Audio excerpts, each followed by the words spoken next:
Shalom kepada kita semua yang mendengar renungan pada hari ini. Puji kepada Tuhan, kita masih berada dalam keadaan yang baik-baik. Tajuk renungan kita pada saat ini adalah berdoa untuk kesembuhan. Sikap yang baik, yang mulia. Ayat renungan kita terdapat di dalam Yakobus 5 ayat 14 dan juga 15 yang mengatakan seperti ini. Kalau ada seorang di antara kamu yang sakit, baiklah ia memanggil para penatua jemaat supaya mereka mendoakan dia serta mengolesnya dengan minyak dalam nama Tuhan. Dan doa yang lahir dari iman akan menyelamatkan orang sakit itu, dan Tuhan akan membangunkan dia. Dan jika ia telah berbuat dosa, maka dosanya itu akan diampuni. Sangat bagus, sangat baik ayat kita terdapat di dalam Yakobus 5 ayat 14 ini. Kalau kita sama-sama membaca dan juga kita merenungkan baik-baik ayat ini, mengatakan bahwa kalau kita datang kepada Tuhan, Tuhan akan mengampuni segala dosa kesalahan kita. Saudara-saudara yang terkasih di dalam Yesus Kristus, di dalam firman Tuhan kita mempunyai peraturan berkaitan dengan doa istimewa untuk kesembuhan bagi yang sakit. Kalau kita baca di dalam ayat renungan kita pada hari ini, itu sudah ada bagaimana peraturan itu Tuhan nyatakan. Tetapi melayangkan doa yang sedemikian merupakan suatu perbuatan yang mulia. Hati-hati dengan kefanatikan pembuat mujizat palsu. Kenapa? Doa tidak dilayangkan untuk kesembuhan secara tiba-tiba, secara ajaib. Sebaliknya, banyak pusat perubatan yang didirikan. Kita berdoa memohon kesembuhan bagi diri kita pun orang saudara kita terdekat kita. Tapi apa yang perlu kita lakukan adalah kita datang, kita ke tempat pusat-pusat perubatan.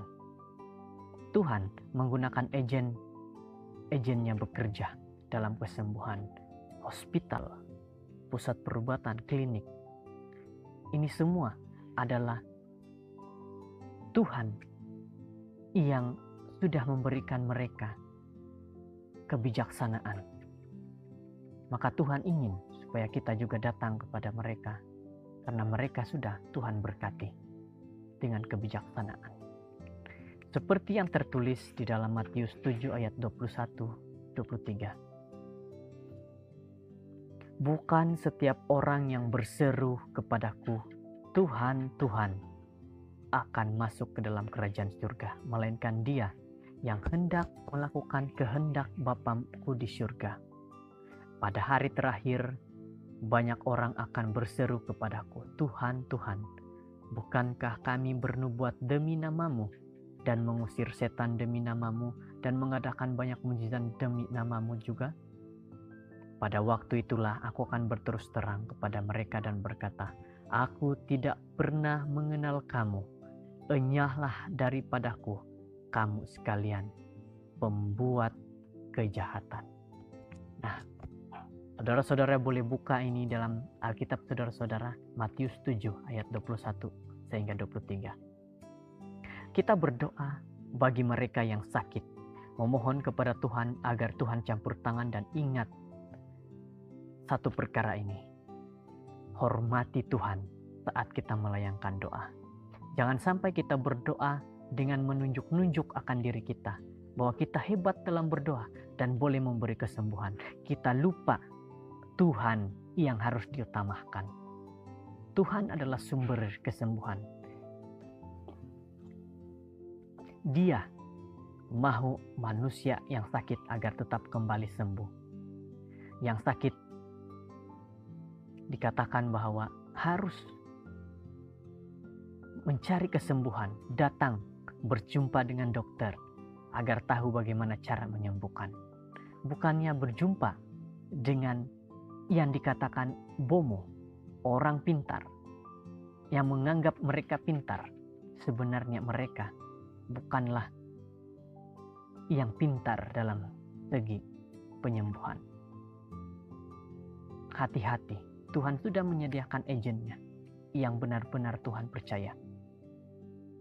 Maka ingat saudara-saudara, berdoalah dengan sungguh-sungguh bagi diri kita yang sakit, bagi mereka yang sakit, dengan menghormati Tuhan. Beraturan di dalam doa untuk kesembuhan adalah menghormati Tuhan. Berdoa untuk kesembuhan adalah perbuatan yang baik dan mulia. Berdoalah kepada mereka yang sakit agar disembuhkan dan kembali beribadah kepada Tuhan dan memuji nama Tuhan sesuai dengan kehendak daripada Tuhan. Terima kasih karena saudara-saudara sudah mendengar renungan hari ini. Kiranya ini menjadikan kekuatan bagi kita. Berdoalah sesuai dengan firman Tuhan bagi mereka yang sakit. Berdoalah bagi mereka yang sakit agar disembuhkan.